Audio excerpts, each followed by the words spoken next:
Yellow, my name's Dallas. This is a box of Yu-Gi-Oh cards. I've got a row of Yu-Gi-Oh cards over here on the wall. I think we'll pull some of those off today, open them up, open this up, and just have a big conversation about Yu-Gi-Oh today. I actually have a really long history with this game, though I haven't really opened any new Yu-Gi-Oh cards in many years. So I figured we'd get something new and talk about the game, where it is now, and how it compares to all these other card games on my wall and all the other card games we talk about on this channel. I think it's gonna be a good time, so stick around. So I have a pretty long history with Yu-Gi-Oh, and I think I'll go ahead and tell that story a little bit before we open these up, just so there's some context to give you an understanding as to why I'm as excited about this box as I am. This box is, we'll look at the back of it here so you can kind of see what's going on. This is a box for 30 bucks that has 3 different decks in it. Now, normally when you go buy stuff like this at the store, they're starter decks, right? And they're to help you get into the game. Honestly, I don't know if the box says it or not, but I would not classify anything in this box as a starter deck. I think what they did with these boxes is they went back to the original starter decks from the original characters of the anime, Joey, Kaiba, and Yugi, and remade their decks with modern, more powerful cards. Because if you go buy the old school starter decks now, well, they're expensive to get your hands on, but if you went and bought them and tried to play modern cards, you get wiped instantly because they're so weak. So there's supposed to be some crazy stuff in here. And I think there's going to be some crazy stuff in here that kind of invokes a conversation about my past with the game, etc., etc. So let's just get into opening this box, and then we'll talk about some of the things that I think, just from the photos on the back, and I think I can tell are in here. I think this is actually going to be kind of nuts. But if you're watching and you're not into Yu-Gi-Oh, I can appreciate you still watching this video. I'm hoping people do, because this is just going to be a card game, tabletop game. Just this channel is going to be a card game channel / other things that have to do with that. And I'm really trying to make a lot of these videos experiential. I want you to just kind of experience this with me and compare it to these other games on the wall behind me that we will open up in the future, and just have a good time comparing them, because I think there's a lot of cool comparisons to be made. This is crazy. 3 whole decks of cards. All right, well, I think this is the special pack. There's extra special stuff in here. We'll open that in a second. But this is 3 different decks of cards for 30 bucks. And I just think, if I'd have been able to get my hands on this when I was a kid, let me smell it real quick. You're gonna think I'm making this up. I'm not lying to you. That smells like what I remember it smelled like. I'm not kidding. I know it sounds ridiculous, but seriously. And I'm serious about that because I spent so much time playing this card game when I was a kid. So much so I got in trouble with it. If I was grounded or something, this is how. They took my Yu-Gi-Oh cards away. I know how ridiculous that sounds, but I was obsessed with this game. I was so obsessed with this game that this card right here is called a God card. He's a magical dragon that's super powerful. A lot of you guys that know about this game or watch the anime are going to know Slifer the Sky Dragon. But when the first editions of the God cards came out, I was in middle school and a kid got his hands on them. And I was not allowed to buy Yu-Gi-Oh cards. I was not allowed to go to the store and buy this stuff. My parents wouldn't buy it for me. The only way I ever got new cards was trading up with people. So the only way I was ever going to own the God cards was trading. And I offered a kid at my school my entire collection for his God card set. Thank God he didn't take it, because it was a terrible trade. They were not that valuable. It was just, if you had as much hype in this game as I did, and as some of us did in the early 2000s, you'd understand this. We were nuts for these cards. So these aren't labeled which is which. I should be able to remember off the top of my head who had which God card, because each of those main characters I just showed you at one point on the anime had a God card. I don't know if this is Yugi or Joey or Kaiba. I can't remember. But let's go ahead and open this up and just look through it and talk about what's in it. Oh, okay, well, all 3 of the God cards are right there. Maybe Yugi's deck just has... I misspoke. Each one of those decks doesn't have a God card. They're all 3 right here. Slifer the Sky Dragon, Obelisk the Tormentor, the Winged Dragon of Ra, and then the legendary Exodia Incarnate. Now, let's see if there's any other... There are! Oh, my God! So, here's one of the big things I want to talk about. That is a 5-card set called Exodia. And I have no idea what this card is right here. It has something to do with Exodia and other stuff. We can talk about that in a moment. But I want to talk about these cards right here. This is really something you should understand about Yu-Gi-Oh! And at least the history of it when I played it as a kid. So you put this together like a puzzle, and it creates his whole body, right? And The really interesting thing about this card game back in the day, and I don't know how this compares to now, because I guess the anime still has modern iterations of the show airing and stuff, but I don't know much about them. I don't really watch them. But back in the day when I watched the anime and played the card game as a middle schooler, the cool thing about the cards at that time was that the show, the anime, if you watched it and played along with it, really made a big deal out of the rarity of cards. Kaiba, this guy on the back of this box, and there's one of his decks here. He has these dragon cards. You see that? And they made a really big deal in the show how there was like only 4 of them in the world and he had 3 of them. And this other character's dad had one, and so he wanted the 4th one, so he was the only one with these rare cards. I tell you this to tell you that there was really some serious exclusivity to the cards in the show, and that really seemed cool. You wanted to be the guy that had a blue eyes. So when this game first started, I remember vividly this 5 set of cards being impossible to own. You just maybe knew somebody who had a piece at the very beginning, because the only way to get these originally was in the booster packs. You had to open them. And I was clever enough at that time. I was clever enough to be able to get my hands on all 5 just by trading anyone and everyone I could for the whole set.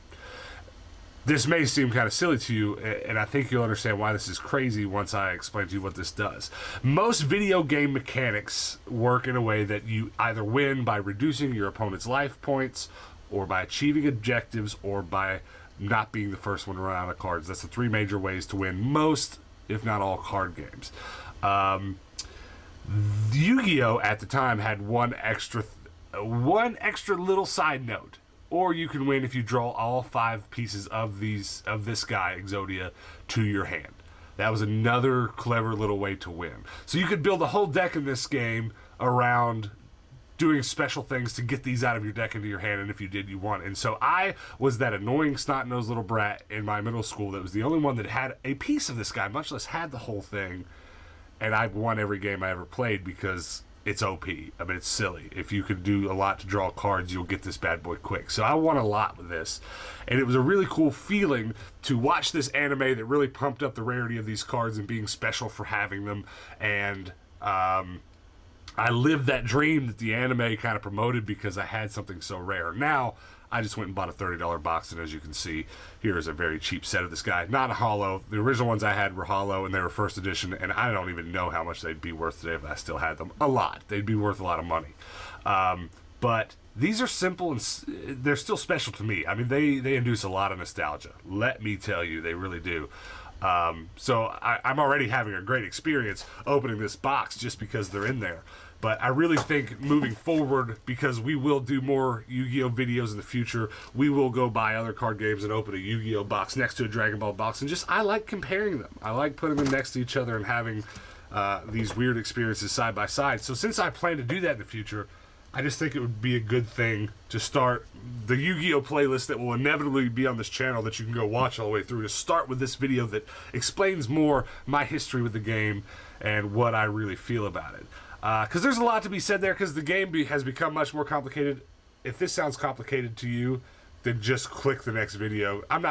You should still watch this one. I'm not going to get complicated, but some of the newer cards, some of this other stuff that I have over here on the wall has some other complicated mechanics in it. I don't even understand because I stopped playing way before they came out. But to me, these cards right here represent a much, much simpler time. They really do. So I think what happened when they built this box right here for the public, what I've been told and what I've gathered is that they have essentially, for their marketing purposes, tried to both pull some older players like myself back in, as well as make some more simpler decks with simpler mechanics for people that can't process all this history of new mechanics that does exist. So I think these decks are built to very much play. Oh, look at that. Dark Musician. That's some more OG cards right there. These decks are built to play much more like the oldest versions of the game. This is what I've been told, and this is what I've been gathering. And just looking through these cards, I can very much so see that this is the case, because there's so many cards in here that I specifically remember. Look at that Yugi token. That's beautiful. But also, looking at this deck, it's looking like it's built to be built around Exodia. So there's a couple different cards in here that I've noticed. Exodia Necros and the legendary Exodia Incarnate. What happens a lot in this card game is that there are effects. This is an effect monster, and there'll be something in this text that does something to all Exodia cards or gains power from some. If there's some of these in your graveyard, there's just different things. It looks like this deck is built to either draw Exodia and win, or you use these to power these cards up in a different way. And that's actually, compared to how this game can be played, that's actually pretty simple. But if you don't know, if you're just watching this video to experience this along with me, I can't stress how special those 5 cards and these 3 cards, and almost even more so those 2 cards, are special to someone like me who has a history back in middle school, back 20 years ago, of this card game. Those cards right there are something very, very special to someone like me. So I'm very happy. I actually, it can be annoying that I have such a fond memory of the card game working in a way where you could get rare stuff and be special because you had it, but that makes the game inaccessible in a lot of ways to a lot of people. So I can appreciate that the good stuff that I remember. If you're a kid starting out with Yu-Gi-Oh today, you can go to the store and you can come home with every card I ever had dreams about for $30. I can appreciate that. I'm not too stingy to feel any other way than that. But let's keep going here. We'll find out as soon as we get a couple cards in here whose deck this is supposed to be. I can't tell from the cards on top. Actually, I probably can. I bet that's Joey, and I bet this is Kaiba. Oh yeah, Maiden with Eyes of Blue. How do we get in here, though? I think we're going to have to scissor this one. I keep the scissors handy, baby. We stay opening cards here. All right. So there should be 3 Blue Eyes White Dragons in here. And then once again, just as that other deck that I just showed you has a lot of different mechanics built in with this, the name of the Exodia guy, I bet you there's several Blue Eyes cards here. Yeah. Blue Eyes Ultimate Dragon, which is a fusion. Oh, they put all 3 editions.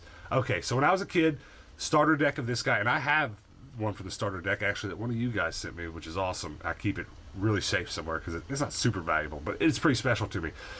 You could get this card, and there was only this Blue Eyes for a while, and then a little bit later, I think originally one of these 2 released in the Shonen Jump animes, which is what the anime and the card game are kind of based off of. I guess it's where it originated or whatever.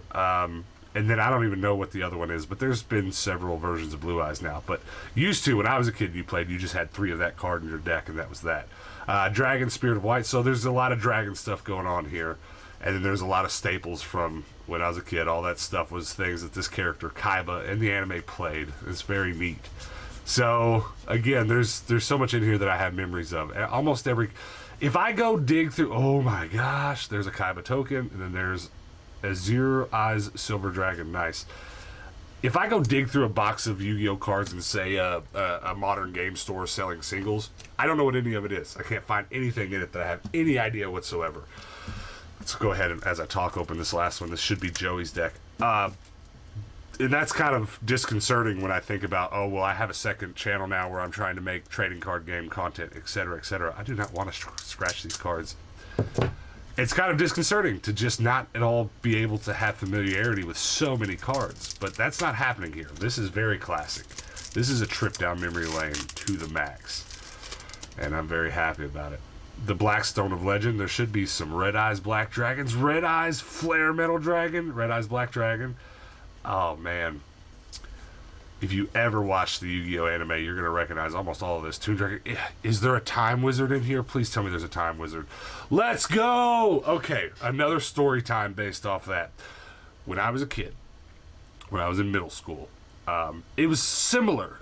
There weren't many reprints of this card just yet. It was still a pretty difficult card to have, and at the time of a middle school of, what, 200 to 500 kids, something like this, I was the only one who had this card, and that made me kind of feel cool. You know, it was a weird form of individuality for someone back then, or for me at least.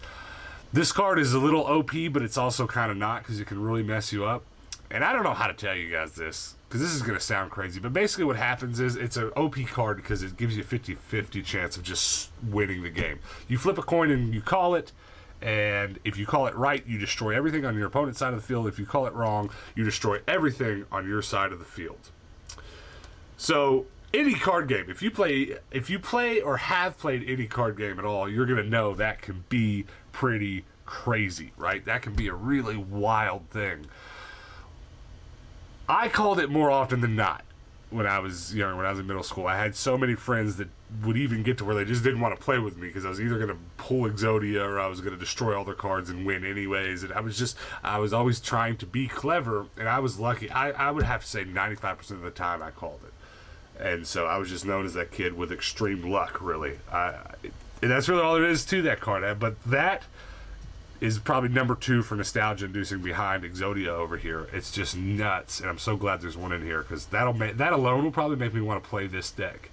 I will say though, flipping through this deck, there's a lot more unfamiliar cards to me than those other two. So I look forward to when this video's over. There's some OG cards sitting around and trying to learn some stuff about what's going on here. I'll be very happy to kind of figure some of that out. Beautiful, beautiful. Also, something else I did while I was at the store. Just go ahead and show you here. I've been buying up card sleeves just to get off the wall when we pull cards. We were doing live videos on this channel. Make sure you're subscribed for that. We're doing live videos here where I'm pulling all kinds of cards. We're going to do a lot of Dragon Ball Z content real soon. So I've been buying up card sleeves to put stuff in. So again, when this video is over, this Yu-Gi-Oh, this Yugi deck, this Exodia deck is going to go straight into these purple card sleeves. It was the only ones that Walmart had when I went and bought this box that were Yu-Gi-Oh sized. I can just go ahead and show you. This can get pretty confusing in modern times. Yu-Gi-Oh cards, for whatever reason, they're just a little bit smaller than the other trading card games. So if I take this Yu-Gi-Oh size sleeve and let's just say I try to stick a little Raichu in there, it is not happening, right? But of course, Yugi fits in there perfect. Just different size. So that's another little experiential thing that you may not understand. That smells like childhood right there. You may not have known that, but you have to be careful when you go buy card sleeves for any card game these days because you can accidentally grab that Yu-Gi-Oh size sleeve and try to cram your Pokemon cards in there, and it's not going to happen. Okay, there's one more thing in the box, and honestly, I didn't read the back of the box to figure out what all's supposed to be in there, but I guess this video is going to continue a little bit longer because we're going to open this. I'm going to do the safe thing and snip it. See what's in here, and then I think we'll open a pack off the wall just to top this off and kind of have that full Yu-Gi-Oh experience. Dark Burning Attack. If you control a Dark Magician monster, Dark Magician Girl monster, destroy all face-up monsters your opponent controls. Talk about OP, but you stick that in that. Why is that not just already in the Yugi deck? Why would you have this and not put it in there? Dark Burning Magic. If you control monsters whose original names are Dark Magician and Dark Magician Girl, destroy all opponents.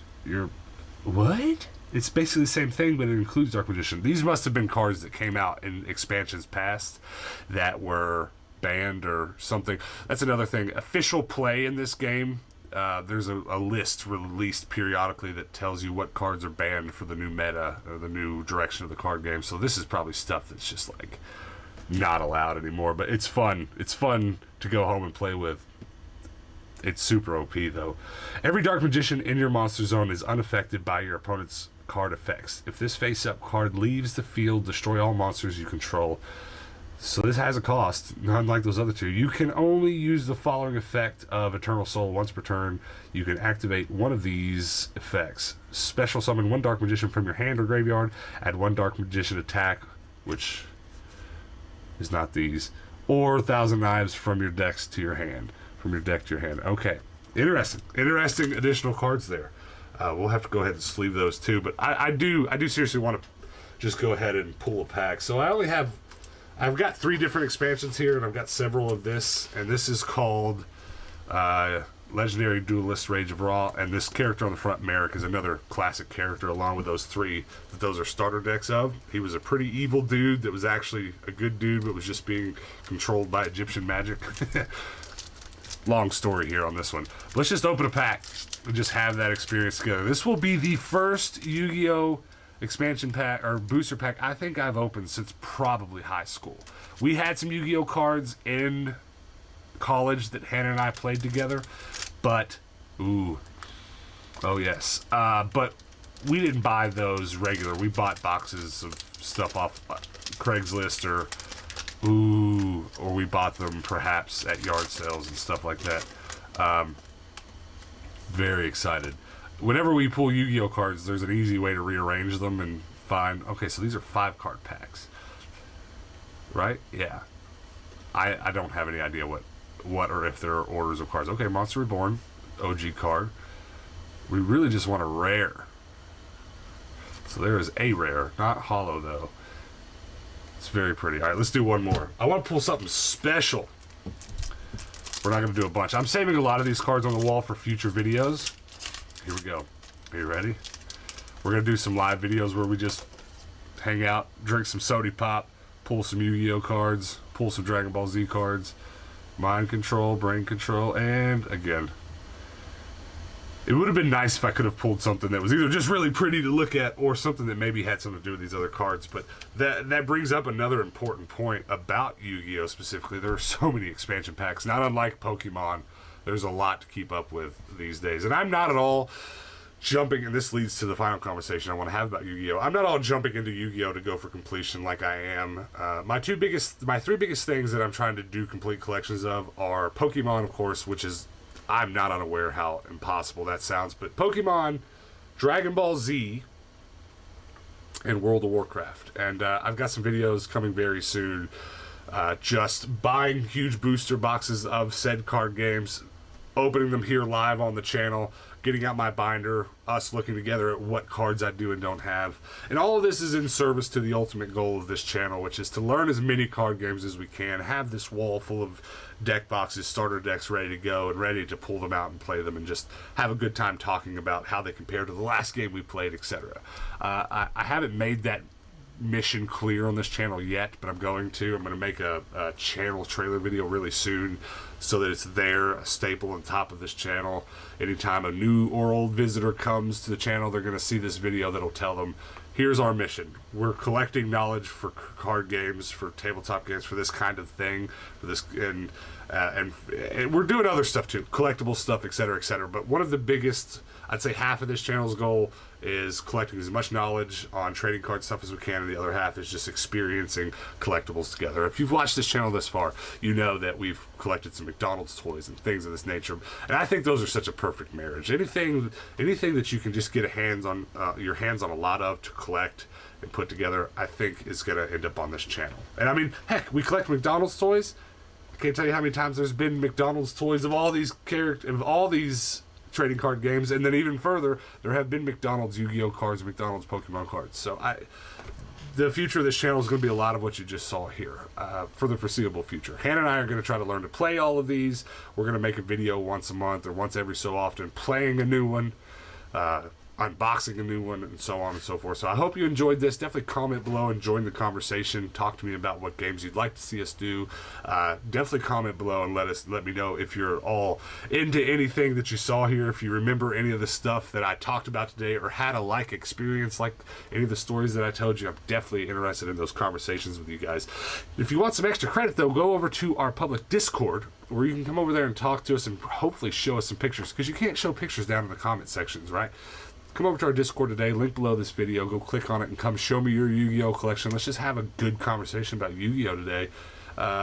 And or come tell me what other trading card game stuff you would like to see, because there's some obscure stuff over here on the wall that I'm going to open and just try to, again, have another experience with you guys. But I'm hoping some of you will tell me about some of the more obscure card games you might have played when you were younger. And I'm going to say this again probably 100 million times in videos to come. Just join the conversation. Join this trading card, collecting card, gaming card conversation with me, because it's going to be ongoing for as long as I can keep it up. So I look forward to that. I look forward to you participating in that. And thanks for hanging out with me. But you got to get out of here now, because I got to put these bad boys in some card sleeves. And I don't know why. I don't know what's wrong with me, but that just makes me so excited. So I'm going to let you guys go, and I'm going to get to work with that. Come back next time. I should be cranking out a lot more content like this, just opening stuff up. I'm really excited to do it. More importantly, though, those live videos we're going to do, I want you here for them, so turn those notifications on. And until that next video, guys, peace out.